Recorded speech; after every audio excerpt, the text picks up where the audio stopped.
Bismillah. Assalamualaikum warahmatullahi wabarakatuh.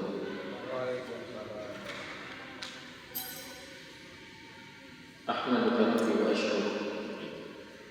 Ahmaduka hamdan katsiran tayyiban mubarakan fihi ala kulli hal. Asyhadu an la ilaha illallah wahdahu la syarika lah wa asyhadu anna nabiyyana wa ta'ala Muhammadin sallallahu alaihi wa sahbihi wa sallam tasliman katsiran. Qala Allah ta'ala fil Qur'anil Karim, a'udzu billahi minasyaitonir rajim. Ya ayyuhalladzina amanu taqullaha haqqa tuqatih wa la tamutunna illa wa antum muslimun. Wa qala Allah, ya ayyuhalladzina amanu taqullaha wa qulu qawlan sadida yuslih lakum a'malakum wa yaghfir lakum dhunubakum wa may yuti'illaha wa rasulahu faqad faza fawzan 'azima. Amma ba'd. Jamaah salat maghrib insyaallah dilanjut salat isya yang mudah-mudahan senantiasa dimuliakan dan dirahmati oleh Allah Subhanahu wa taala. Bersyukur kita di petang hari ini Allah Subhanahu wa taala masih memberikan kesempatan kepada kita semua untuk bisa bersama-sama memenuhi panggilan Allah Subhanahu wa taala, menjalankan ibadah salat maghrib secara berjamaah dan dilanjutkan dengan bermajelis ilmu. Semuanya masyaallah muslimin adalah nikmat-nikmat yang mana Allah Subhanahu wa taala berikan kepada kita semua, punya kata kunci buat dari ibadah kita kepada Allah Subhanahu wa taala, buat dari implementasi kebaikan kita kepada Allah Subhanahu wa taala. Sering kita membaca lisan kita mengakukan kalimat tauhid la ilaha illallah, yang sering kita pahami makna la ilaha illallah adalah tiada Tuhan selain Allah. Tetapi yang benar kata Allah, makna la ilaha illallah itu bukan tiada Tuhan selain Allah, melainkan makna la ilaha illallah la ma'budu bihaqqin illallah, yaitu tidak ada sesembahan yang berhak kita ibadati dengan benar dengan seluruh-seluruhnya ibadah kecuali Allah Subhanahu wa taala. Kemudian yang kedua, masyarakat muslimin tidak lupa juga, walaupun kita sudah melewati hari Jumat, karena batas pergantian waktu dalam Islam itu adalah selepas maghrib umumnya, maka saat ini kita sudah masuk di tanggal 9 Rabiul Awal atau pada hari Sabtu tentunya. Namun bukan berarti kita lupa atau mungkin bahkan kita untuk bersolawat kepada Nabi kita Muhammad sallallahu alaihi wasallam. Salawat ini masyarakat muslim adalah bukti cinta kita kepada Rasulullah, bukti ittiba kita kepada Nabi. Jadi salah satu syarat diterimanya amal itu bukan hanya kita satu bersyahadat meyakini Tuhan ada, Tuhan namanya Allah, maka yang kedua tidak lain harus berittiba sesuai tidak dengan apa yang dicontohkan Nabi. Ya, ada contoh Nabi itu ada kauliah, ya, ada perkataan, ada takrir, ada perbuatan, ada juga persetujuan Nabi. Semua amal ibadah yang masing-masing kalau kita kerjakan, pertama tidak ada tuntunan dari Quran maupun Sunnah, dan juga tidak ada ittiba mengikuti Rasulullah, maka jelas akan tertolak. Man amila amalan laisa alaihi amruna fahuwa raddun. Setiap amalan yang dikerjakan tanpa tuntunan wahyu Quran dan Sunnah, juga tidak dicontohkan oleh Nabi sallallahu alaihi wasallam, maka jelas mutlak dia akan tertolak. Maka pada kesempatan yang mulia ini tentunya kita yang masih terus merasa sebagai pengikutnya, maka sangat wajar kita masih bisa kita bersolawat penuh dengan rasa cinta dan rindu kepada Nabi Muhammad sallallahu alaihi wasallam. Masyaallah muslimin rahimani wa rahimakumullah. Sebagaimana tadi yang disampaikan gitu ya, harusnya jadwalnya Ustaz buat Baswedan gitu. Mun qadarullah beliau ada libur, maka kami diamanahkan untuk menantikan, dan tentu kita lanjutkan bahasan kita. Kita masih membahas kitab Al-Jami'. Ini adalah syarah dari kitab Bulughul Maram. Namun kitab Al-Jami' ini lebih fokus kepada tasfiyatul nufus atau penyucian jiwa, penyucian hati. Dan alhamdulillah kita sudah lalui beberapa pertemuan yang lalu membahas poin yang pertama tentang hakul muslim ala muslim, yaitu hak saudara muslim kita terhadap kita itu, atau kepada saudara muslim kita yang lain itu ada sifat dan kebenaran. Dan pada pertemuan ini masalah muslimin, kita akan masuk di poin bahasan berikutnya. Kita sudah masuk kepada inti ataupun isi tentang kitab ini, yaitu tasfiyatul nufus. Malam ini masalah muslimin kita akan membahas la ikhtifafa atau la ikhtifafu nikmat Allah, yaitu tidak meremehkan nikmat Allah Subhanahu wa taala. Di sini masalah muslimin, penulis menyampaikan atau mengutip sebuah hadis tentunya, dan dari sini nantinya kita akan jumpai beberapa kesimpulan tentunya. Kita akan jumpai beberapa keutamaan tentang hadis ini dan anjuran-anjuran tentang hadis ini tentunya.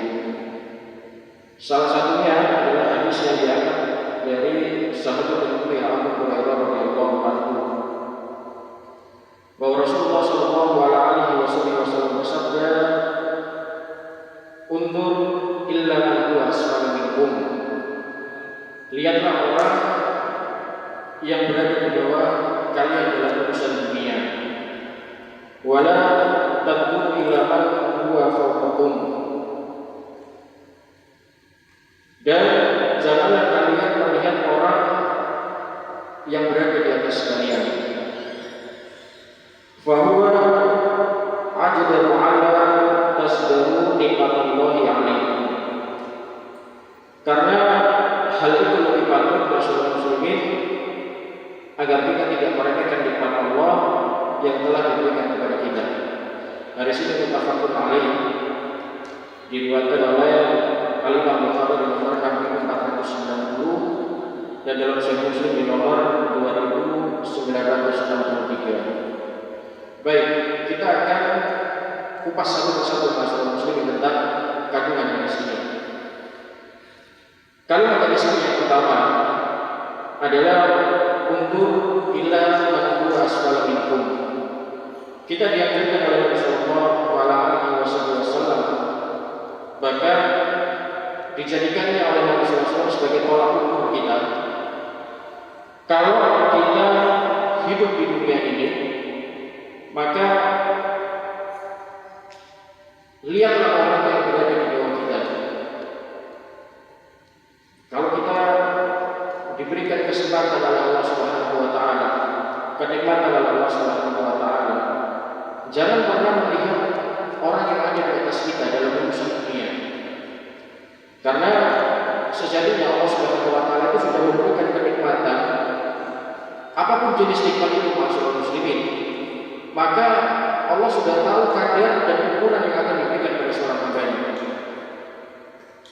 Maka di sini dikatakan juga tentang perihal hadis ini, komentar dalam penulisnya adalah ketenangan hati seseorang itu tidak akan diperoleh kecuali dengan membaguskan pandangannya dan qanaah. Tahu nggak qanaah itu? Qanaah itu merasa cukup, merasa cukup. Apa yang Allah berikan kepada saya syukuri, saya nikmati, dan saya jalankan kepada Allah Subhanahu wa taala. Saya akan menuntut lebih daripada itu. Dan ini juga termasuk salah satu anjuran dan perintah Allah Subhanahu wa taala dalam Al-Qur'an Al-Karim. Ayatnya masuk Pak ya, sering kita dengar. Allah berfirman, la azidannakum. Kalau kita diberi nikmat oleh Allah Subhanahu wa taala, maka syukurlah. Bersyukur sekecil apapun nikmat yang Allah Subhanahu wa taala berikan. Karena Allah janjikan, kalau engkau mensyukuri nikmatku itu, maka saya akan bertambah nikmatku itu. Tapi Pak, naudzubillah, kalau sampai kita ingat Pak ya, lanjutan ayatnya, wala in kafartum inna adzabi lasyadid. Kalau engkau kufur itu Pak maknanya bisa tidak mensyukuri. Ya, kalau tidak mensyukuri itu dalam tanda kutip ya, protes Pak. Sama Allah itu protes. Ya Allah, gaji saya setiap bulan kok cuma di segini. Ya Allah, tetangga saya itu kok bisa punya mobil. Ya Allah, istri tetangga saya kok lebih cantik. Itu namanya kufur. Dan kufur ini masalah muslimin terhadap nikmat yang Allah Subhanahu wa taala berikan. Allah janjikan apa? Inna adzabi lasyadid. Awas, azabku sangat pedih. Maka jelas Pak, kandungan hadis ini komentar yang pertama adalah membaguskan pandangan kita, sehingga dengan membaguskan pandangan kita itu merasa cukup, merasa tenang. Apa yang Allah Subhanahu wa taala berikan kepada kita akan membuat hati kita akan tenang. Lagi Pak, kita sekarang mulai bahas tasbihul nufus ya. Berarti tentang penyucian jiwa. Dalam penyucian jiwa itu otomatis kita berbicara masalah hati. Ya, saya sering merasakan dalam tasbihul nufus itu ada bab namanya. Baik, kita lanjutkan. Saya lanjut masalah ini. Dalam tasbihul nufus Bapak Ibu ada satu bab namanya itu racun-racun hati. Kalau dalam bahasa Arab itu adalah sumumul qulub, racun hati. Nah, racun-racun hati ini masyarakat muslimin disampaikan oleh ulama-ulama kita. Ulama-ulama tasbihul nufus kita itu ada 4 racun hati. Dan di antaranya adalah fudulu muqallad, yaitu racun hati yang menyebabkan kerasnya hati, rusaknya hati itu adalah berlebihan dalam memandang. Ada juga namanya fudulu ta'am, berlebihan dalam mengonsumsi makanan. Ini juga gak baik. Ada juga namanya ya fudulul kalam, berlebihan dalam berbicara, atau mungkin kathrus salam ya, kathrus salam, banyak ngoceh itu juga gak baik. Itu orang banyak ngomong, banyak cakap gitu. Itu nandanya membuat orang itu bisa banyak keras hati ya. Kalau ketemu orang itu ya, baru datang sudah ngoceh kan, berarti gak beda sama hatinya. Baik, di antara racun-racun hati itu Bapak, ada satu racun hati yang dibilang dengan racun hati ini disebabkan karena banyak memandang. Lagi-lagi Pak ya, Nabi syaratkan Pak, innal fil jasadi mudghah. Jadi sesungguhnya Pak dalam hati, dalam tubuh manusia itu Pak ada mudghah. Mudghah itu segumpal darah, ya, segumpal darah. Indah sholat jasad itu, kalau segumpal darah itu baik Bapak Ibu, maka akan jasad itu, seluruh jasad itu akan baik tentunya. Mata tidak akan pernah melihat yang haram, mulut Pak tidak akan pernah berdusta, tidak akan pernah mengadu domba, tidak akan pernah juga berbicara yang tidak ada manfaatnya. Tapi Pak, wa na'udzubillah, wa idza fasada jasad kullu.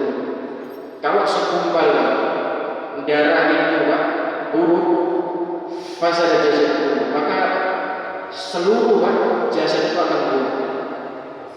Mata akan jadi lihat yang Allah harapkan itu biasa. Mata akan jadi buta nanti. Kuping Pak biasa, kuping membicara orang lain. Mulut Pak seringkali menghujat mencaci orang lain, itu biasa. itu karena berefek dari rusaknya segumpal darah itu. Nabi Pak mengomentari, memberikan segumpal darah ini, diberitahukan, diinformasikan oleh Rasulullah SAW, ala ketahuilah wa yaqulu, segumpal darah itu namanya hati. Nah, hati ini masalah muslimin bisa jadi keras, bisa jadi rusak. Itu karena disebabkan racun-racun hati tadi. Di antaranya Pak, suka pandang yang tidak baik.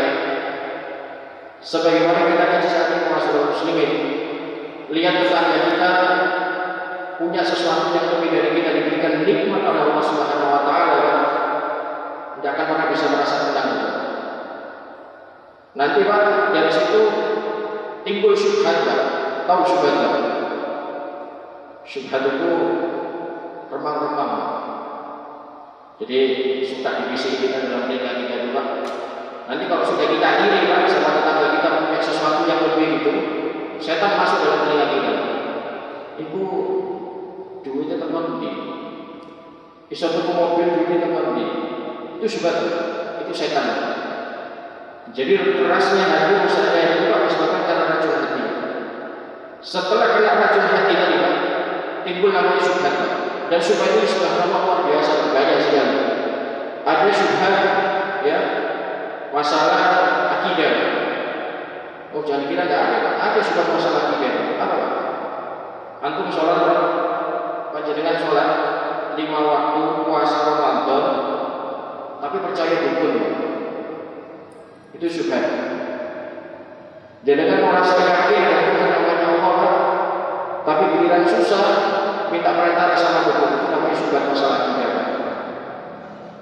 Ada juga syubhat namanya ya syubhat masalah tazkiyah, masalah kesucian hati. Makanya Pak, saya teringat dalam salah satu hadis Pak, hadis ini diriwayatkan Hudzaifah. Saya setelah baca hadis ini Pak, jadi merenung, ya Allah, memang Allah itu menempatkan suatu permasalahan pada orang biasa, pasti pada tempatnya. Hadisnya begini Pak, tu'radul fitan ala qulub. Jadi Pak, fitnah itu Pak sengaja ditempatkan oleh Allah dalam hati. Nabi tidak mengatakan, atau Allah juga tidak mengatakan Pak, tu'radul fitan ala hada, ala pendengaran. Enggak. Ala asma, perkara kata ucapan itu enggak. Nabi Allah menempatkan fitnah itu Pak, tu'radul fitan ala qulub, dalam hati. Dan subhanallah Pak, Ibu, fitnah ini Pak, kalau sudah nyampe dalam hati Pak, itu bahasa Nabi itu Pak, dalam hadis itu urjan. Jadi kayak tikar itu Pak, tikar yang dianyam itu. Tikar itu bentuknya ya Pak, kayak gini Pak. Jadi mengikat satu dengan yang lain, itu fitnah. Nah fitnah kalau sudah nyemplung nempel dalam satu hati manusia seperti itu, tidak akan pernah bisa lepas. Sudah lepas yang satu, nempel dengan yang satu. Itulah fitnah. Kalau sudah nempel dalam hati seperti itu, makanya bahasa Nabi tadi tu'radul fitan ala qulub. Sengaja menempatkan fitnah itu dalam hati manusia, bukan karena ucapan manusia, bukan juga karena penglihatan manusia, bukan juga karena pendengaran, adalah ala qulub, tapi sengaja Allah tempatkan dalam hati. Nah dalam hadis ini masalah sulit, bagaimana kalau kita sudah melihat seseorang, tetangga kita, saudara kita, mungkin bayang kerabat kita dikasih nikmat oleh Allah Subhanahu wa taala lebih Pak, pasti memulai dari pemandangan. Wah, jadi duitnya tetap korupsi. Gak kerja, suatu mobil, suatu rumah. Itu syubhat. Syubhat karena hatinya bermasalah. Main dikatakan di sini Pak, kalau dalam urusan dunia, untur illa man asfal itu. Jangan pernah melihat orang yang di atas, tapi lihatlah orang yang di bawah kalian. Karena dengan kita Pak membaguskan pandangan, qanaah itu banyak cukup ya Allah. Saya tidak punya mobil, tidak punya motor, tapi Allah masih berikan saya 2 kaki untuk bisa jalan ke masjid.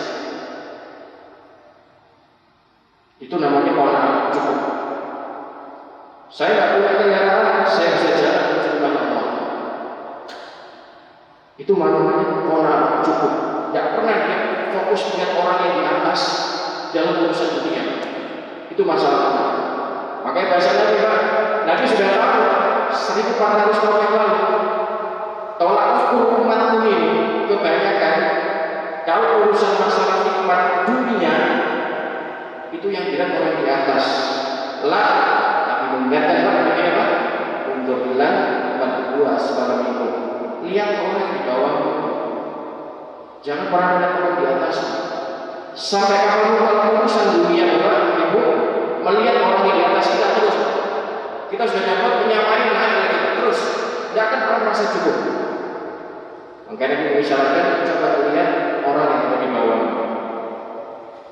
Dengan Pak, orang kalau sudah merasa cukup Pak, sudah merasa qanaah, selalu membandingkan dirinya dengan orang lain yang ada di bawahnya dalam urusan dunia, hatinya akan tenang. Justru akan kebalik Pak. Orang lain bertanya kepada kita dapat nikmat lebih Pak. Alhamdulillah. Saudara saya diberikan nikmat lebih oleh Allah Subhanahu wa taala.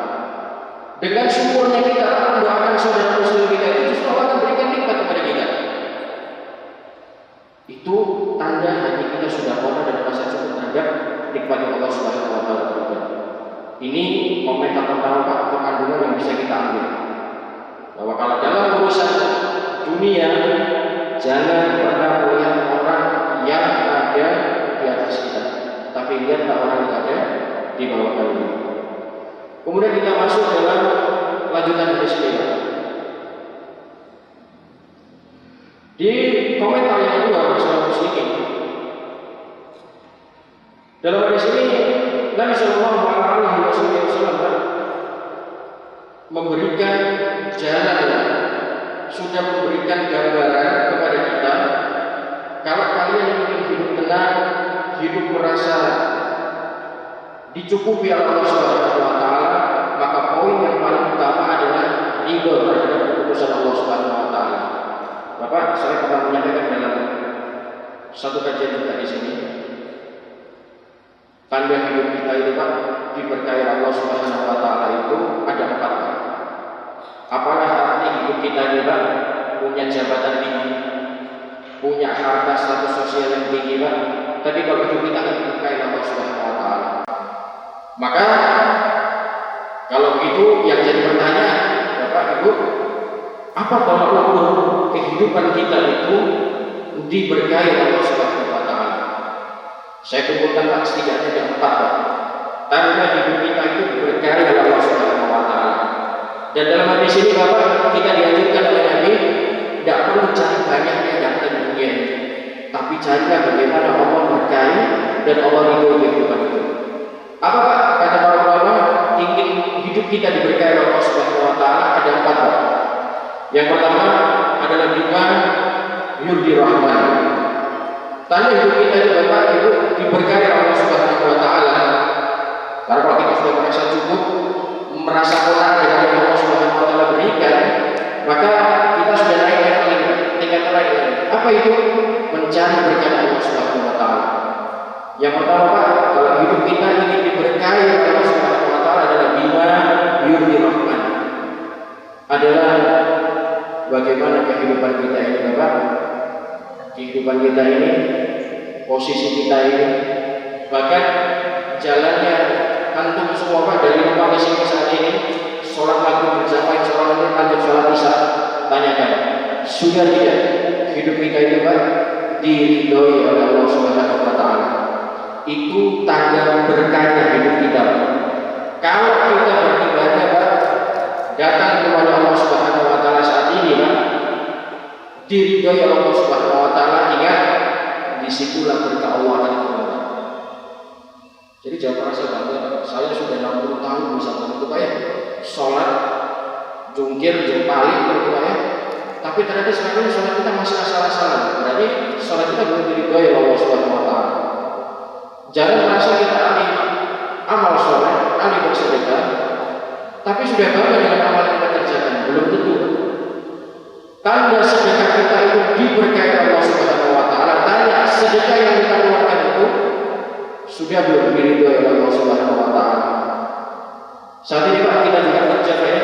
Tanyakan sama diri kita, sudah belum pekerjaan kita itu diridhoi oleh Allah Subhanahu wa taala? Sudah belum status atau jabatan yang kita punya saat ini Pak di kantor di mana-mana itu diridhoi oleh Allah Subhanahu wa taala? Itu yang pertama. Karena kalau ridho Allah sudah sampai pada diri kita dan seluruh aktivitas yang kita lakukan di situ berkah Allah akan turun. Itu yang pertama. Kemudian yang kedua Pak, kalau hidup kita ingin diberkahi oleh Allah Subhanahu wa taala adalah bima munasyidul ibadah. Tanyakan Pak sama diri kita. Ini kita baru saja melewati hari Jumat Pak ya. Sholat Jumat kita tadi Pak itu masih tidak sama semangatnya sebagaimana sholat Jumat kita di pekan lalu. Karena tanda berkah yang kedua Allah akan menurunkan berkah itu kalau bima yang masih beribadah. Kita masih punya giro, punya semangat untuk beribadah. Saya berharap Bapak, Ibu, nanti kita sholat subuh Pak, kita masih punya semangat yang sama beribadah sebagaimana tadi sholat Jumat. Tanyakan, masih gak kita punya semangat? Kita sudah seharian capek gitu Pak ya, aktivitas sholat isya nanti kita itu masih punya semangat ya? Apa sudah capek dengan ceramah ini? Nanti pada waktunya coba panjang-panjang baca ayat dalam Al-Quran gitu ya. Itu renungkan puasa Pak. Kalau kita masih semangat, wes gak apa yang mau baca Al-Quran yang panjang sekalipun, saya ikhlas karena saya mencari ridho Allah, di situ Allah akan turun. Itu yang kedua. Yang ketiga Pak adalah bima yunfa'un nas. Kalau ingin berkah Allah turun Bapak, tanyakan pada diri kita, masihkah keberadaan kita itu Pak bermanfaat untuk orang lain? Tanyakan Pak, masihkah posisi kita itu bisa memberi manfaat untuk orang lain? Jabatan kita di kantor Pak bisa nggak berikan manfaat untuk orang lain atau justru malah merusak orang lain? Saya masih belum bicara Pak ya, ilmu yang kita punya Pak, yang S1, S2, S3 sampai gelarnya doktor, profesor Pak ya, sudah belum ilmu kita itu bisa bermanfaat untuk orang lain? Atau mungkin jabatan-jabatan yang kita punya itu Pak justru bisa merusak orang lain? Hati-hati berkawan akan turun masuk. Itu yang ketiga Pak. Yang keempat Pak, subhanallah, ini perhubungan yang paling besar tanda bahwa kita diberkahi Allah Subhanahu wa taala Pak, agar kita bisa masuk menggapai ridho, menggapainya ridhonya Allah Subhanahu wa taala itu Pak, dan mendapatkan berkahnya itu yang keempat Pak ada bima bisa begitu ukhuwah.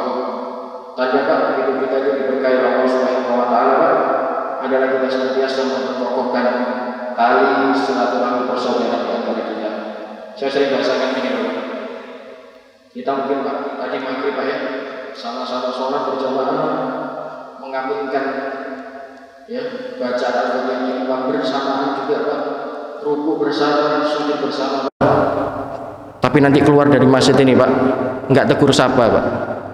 Habitat amalu, sia-sia Pak amal ibadah kita. Ya, Bapak, Ibu, Muslim yang baik itu Pak tidak punya rivalitas permusuhan di antara kita. Muslim itu Pak tabiatnya Muhammadur Rasulullah walladzina ma'ahu asyidda walal kufari ruhama ubainahum.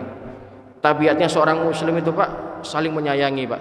Tegas keras sama orang-orang di luar kita, kafir, Yahudi, Majusi, tegas Pak, keras masalah akidah. Tapi sesama umat Islam Pak berkasih sayang. Kalau saudara Muslim kita Pak dohirnya sudah baik, nggak usah diumuk-umuk lagi Pak, nggak usah diungkrik-ungkrik lagi pribadinya Pak. Kita Pak ada dalam satu bab Riyadhus Shalihin itu Pak menghukumi orang itu secara dohir Pak. Dohirnya tampak baik sudah hukumi baik. Bahkan kita diharamkan Pak kalau sampai kita mau ngumuk-ngumuk pribadinya, nggak boleh Pak, haram hukumnya. Maka itulah Pak ya 4 tanda hidup kita diberkahi oleh Allah Subhanahu wa taala. Kalau 4 ini sudah merasa kita punya Pak, atau mungkin kita sedang proses ke sana Pak, yakin Pak berkah Allah akan turun. Sehingga masuk dalam hadis ini Pak, berapapun yang Allah berikan kepada kita Pak, cukup. Nabi mengisyaratkan Pak ya, standar kebaikan kehidupan seseorang itu bukan seberapa banyak dia punya, tapi seberapa banyak kecukupan dalam hatinya dalam menerima ketetapan Allah Subhanahu wa taala. Bapak, Ibu, bukankah menerima takdir ketetapan dari Allah Subhanahu wa taala itu merupakan salah satu tanda rukun iman kita, Pak? Iman kita kepada qada dan qadarnya Allah Subhanahu wa taala. Karena kalau dalam hal-hal tertentu, Pak, terkadang kita merasa berontak, Pak. Sampai Pak, wa naudzubillah, saya jumpai sendiri, Pak, ya. Ada orang itu mengatakan, Pak, ini demi Allah, Pak, saya bersumpah di atas mimbar ini, Pak. Ada orang mengatakan, Pak, Allah itu zalim, Pak. Wallahi, Pak, ini perkataan yang paling zalim juga yang pernah saya dengar, Pak. Hanya karena Allah Subhanahu wa taala tidak mengabulkan apa yang menjadi keinginannya, Pak. Awas, Pak. Perkataan-perkataan seperti ini, Bapak, Ibu, bisa menyebabkan seseorang kufur baik terhadap nikmat, bahkan sebagian ulama mengatakan dia bisa murtad, dikategorikan sebagai orang-orang kufar, sebagai orang-orang kafir, Pak. Karena dia tidak mensyukuri nikmat Allah Subhanahu wa taala. Baik, kita lanjutkan, Bapak. Kemudian yang ketiga, Pak. Dalam hadis ini juga masyaallah muslimin disyaratkan oleh Nabi sallallahu alaihi wasallam, kalau dalam urusan dunia, Pak, maka kita tidak boleh, Pak, melihat orang di atas kita. Tapi justru kita dianjurkan untuk melihat orang yang di bawah kita. Tetapi, Bapak, justru kebalikannya. Kalau dalam urusan akhirat, Pak, urusan nanti untuk bekal amal soleh di akhirat, kita harus melihat orang di atas kita. Contoh kecil, Pak, ya. Ini banyak terjadi, Pak, ya. Banyak terjadi. Mungkin Bapak ada yang tahu, ada juga yang belum tahu, tapi mudah-mudahan melalui lisan saya ini juga menjadi sebab akhirnya Bapak tahu. Pak, ini contoh kecil saja, Pak, ya. Dalam realita kehidupan kita sehari-hari, ada dalam istilah fikih kita, Pak, namanya itsar, Pak. Itsar itu tidak boleh mendulukan orang lain, Pak. Kita lihat, Pak, kalau pas sholat berjamaah, Pak, ada mungkin sudah iqomah gitu, Pak, ya. Kemudian masih ada shaf yang kosong, Pak. Kadang kita sungkan, Pak, nyuruh orang lain, antum depan. Enggak apa-apa. Enggak boleh, Pak, itu dalam agama kita. Itu namanya itsar. Dalam urusan kebaikan untuk akhirat, apalagi perihal sholat, kita enggak boleh mendulukan orang lain. Kita punya kesempatan di depan, kita di shaf pertama, Pak. Sama kayak Jumatan itu, Pak, ya. Makanya ada istilah, Pak. Ya, kalau pertama dapat apa, Pak? Unta, sapi itu, Pak, ya. Sampai saya bahasakan ke Bapak Ketua Pengurus kapan hari, Pak. Coba kalau soft ini, Pak, soft nomor 1 kasih uang 100.000, Pak. Soft kedua 50.000 sampai terus ke belakang paling kecil 500 rupiah, Pak. Orang berebut ada di depan, Pak. Di soft pertama itu. Ini hanya saja nggak tampak, Pak. Keutamaan soft pertama itu luar biasa.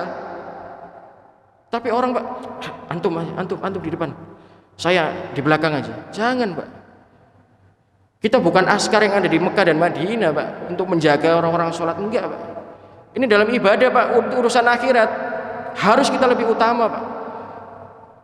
Dan boleh menjadikan tolak ukur orang lain yang ada di atas kita dalam urusan ibadah. Kita boleh, Pak, melihat orang lain. Tuh, itu sholat tahajudnya sudah hampir setiap hari. Saya masih belum. Saya harus lebih dari dia, minimal menyamai dia. Itu boleh, Pak. Dia sedekahnya setiap hari rajin. Setiap Jumat kayak kasih nasi berkah, Pak. Saya belum bisa tapi saya berusaha. Minimal mungkin setiap Jumat 10 bungkus. Boleh, Pak. Dijadikan acuan untuk kita semangat beribadah kepada Allah Subhanahu wa taala. Itu untuk urusan akhirat, Pak. Untuk urusan akhirat. Tapi untuk urusan dunia, Bapak, enggak boleh. Karena tolak ukur suksesnya seseorang hidup di dunia itu, Bapak, bukan seberapa banyak harta yang dia miliki, bukan juga seberapa banyak status sosial, pangkat jabatan yang dia miliki. Karena dunia ini, Pak, kontrak, Pak, ya, hanya kontrak. Kapanpun kontrak kita habis, Pak, ya malaikat mau di hadapan kita cabut nyawa kita, Pak, selesai kan itu. Tapi bahasa Al-Quranul Karim, Pak, orang yang sukses di dunia itu adalah sebagaimana yang difirmankan oleh Allah Subhanahu wa taala dalam Al-Qur'anul Karim, a'udzubillahi minasyaitonirrajim, kullu nafsin dha'iqatul maut wa innama tuwaffawna ujurakum yaumal qiyamah faman zuhzi'a 'anil nar wa udkhilal jannah faqad faz wa mal hayatud dunya illa mataul ghurur. Pak, kita ini semua pasti akan mati, Pak. Tidak harus nunggu corona akan mati, Pak. Mungkin, Pak, setelah ini saya nanti setelah sholat isya keluar kesandung mati, Pak. Orang hanya bisa kena Ardiansyah pernah ceramah, Pak, ya. Tapi ajal mungkin saat ini sudah menyertai saya, Pak. Kita harus ingat. Kemudian yang kedua Pak, sebagaimana yang saya sampaikan tadi, tolak ukur orang sukses dunia itu bukan hartanya banyak, tapi sejauh mana dia nanti dijauhkan dari api neraka, wa udkhilal jannah, dan dimasukkan ke dalam surganya Allah Subhanahu wa taala, faqad faz, maka dia telah memperoleh kemenangan yang benar, memperoleh kemenangan yang besar. Apa Pak ujung ayat ini Pak? Apa Pak ujung ayat ini Pak? Kenapa Allah mengukur Pak kualitas suksesnya seseorang itu Bapak? Bukan sejauh apa dia punya harta banyak, punya jabatan, punya perusahaan di mana-mana Pak. Kesimpulannya dari akhir ayat ini Pak. Wamal hayatud dunya illa mataul ghurur. Pak, dunia ini Pak guyonan Pak, senda gurau. Guyonan dan senda gurau Pak. Itu Pak. Jadi tolak ukur Pak, kalau ada orang menghina kita, kamu tidak bisa seperti saya, kamu mobil aja tidak punya itu, ya lah silakan saya bilang Pak ya. Jadi tolak ukur seseorang itu Pak, meraih kesuksesan itu bukan kesuksesan dunia Pak ya, bukan saat ini Pak ya, tapi nantinya Pak. Kesuksesan yang hakiki Pak menurut Quran itu dari Allah Subhanahu wa taala adalah kita nanti Pak setelah hisab dijauhkan dari api neraka dan dimasukkan dalam surganya Allah Subhanahu wa taala. Kemudian yang terakhir Pak dalam hadis ini Bapak Ibu adalah terdapatnya itibah Pak, ibroh. Terdapatnya ibroh Pak, pelajaran Pak. Jadi Nabi Pak dalam hadis ini Pak mengisyaratkan itu bukan hanya Nabi sekedar ngoceh Pak. Nabi merintahkan umatnya, umatku kalau mau lihat mengukur kualitas sesuatu itu dalam urusan dunia jangan melihat yang di atas. Nabi bukan sekedar bicara Pak, Nabi implementasikan Pak. Apa Pak? Nabi Pak seorang Nabi, Rasul wal Anbiya, juga seorang manusia Pak. Kalau kita bicara sirah Pak ya, sirah Nabawi, sejarah kehidupan Nabi Pak, rumah Nabi dari apa Pak? Atapnya Pak dari pelepah kurma Pak. Apa Nabi tidur Pak di spring bed seperti saat ini kita tidur Pak? Kasurnya empuk gitu Pak, kamar mandinya ada showernya gitu Pak? Enggak Pak. Nabi mengimplementasikan itu Pak. Nabi sedih Pak, sedihnya seorang Nabi itu Pak melihat umatnya sedih Pak. Susahnya Nabi itu Pak melihat umatnya susah Pak. Kita tidak pernah jumpai Pak sejarah dalam sirah sekalipun Pak ya, Nabi itu kehidupannya sangat mewah. Enggak Pak, Nabi sangat sederhana Pak. Nabi senantiasa mencontohkan kepada umatnya Pak hidup yang sederhana Pak, tapi berkah dan diridhoi oleh Allah Subhanahu wa taala. Dan subhanallah Pak, ternyata di era saat ini masih banyak juga yang seperti itu Pak. Bahkan berapa waktu lalu Pak ya, kita di sini kepengurusan tuh silaturahmi ke salah satu pondok itu Pak ya, dan pimpinan pondoknya di Lamongan sana itu Pak, subhanallah memang benar-benar menerapkan Pak apa yang dicontohkan Nabi Pak. Rumahnya dari gedek, sederhana sekali Pak ya, atap rumahnya tidak pakai plafon Pak, langsung dari genteng Pak. Coba bayangkan, itulah Pak ibroh dari hadis ini. Dan kita berharap Pak ya masih banyak dai-dai ulama yang seperti itu Pak, karena sekecil apapun Pak makna ayat yang terkandung Pak ya dalam surat Al-Imran itu Pak ayat 31, qul in kuntum tuhibbunallaha fattabi'uni yuhibbukumullahu yaghfir lakum dzunubakum. Kalau engkau ingin dicintai Allah dan merasa dicintai oleh Allah Subhanahu wa taala, fattabi'uni, ikutilah aku Pak. Maknanya Pak ada ulama yang saklek itu Pak, jiplak semua kehidupan Nabi Pak, cara berjalannya, cara berpakaiannya, cara bermuamalahnya, sampai rumahnya Pak kalau bisa diikuti Pak. Itu ada ulama saklek yang mengatakan seperti itu. Tapi apapun itu ma'asyiral muslimin, setidaknya kita berusaha Pak ya, berupaya dalam aktivitas-aktivitas kita, wabil khusus masalah ibadah Pak, kita senantiasa mencontoh selain Quran dan beriktibar kepada Nabi sallallahu alaihi wasallam. Mudah-mudahan ada manfaatnya Bapak Ibu sekalian, menambah ibroh dan bekal amal soleh kita. Saya kasih kesempatan Pak ya, yang ingin bertanya ataupun ada yang ingin kita diskusikan Pak, silakan. Cukup ya? Apa yang ditanya? Cukup Pak ya? Mudah-mudahan ada ibrah Bapak Ibu sekalian apa yang kami sampaikan, dan juga benar untuk saya pribadi kebenaran hanya milik Allah Subhanahu wa taala. Mudah-mudahan Allah Subhanahu wa taala senantiasa istiqomahkan kita di atas iman dan Islam, dan apa yang kami sampaikan tadi tentang hadis ini benar-benar bisa menambah ketakwaan kita dan keimanan kepada Allah Subhanahu wa taala, serta mengakhiri kita nanti Allah mudahkan dalam keadaan husnul khatimah. Kita tutup dengan doa kafaratul majlis. Subhanakallahumma wa bihamdika asyhadu an la ilaha illa anta astaghfiruka wa atubu ilaik. Kurang lebihnya mohon maaf. Akhirul kalam. Wassalamualaikum warahmatullahi wabarakatuh.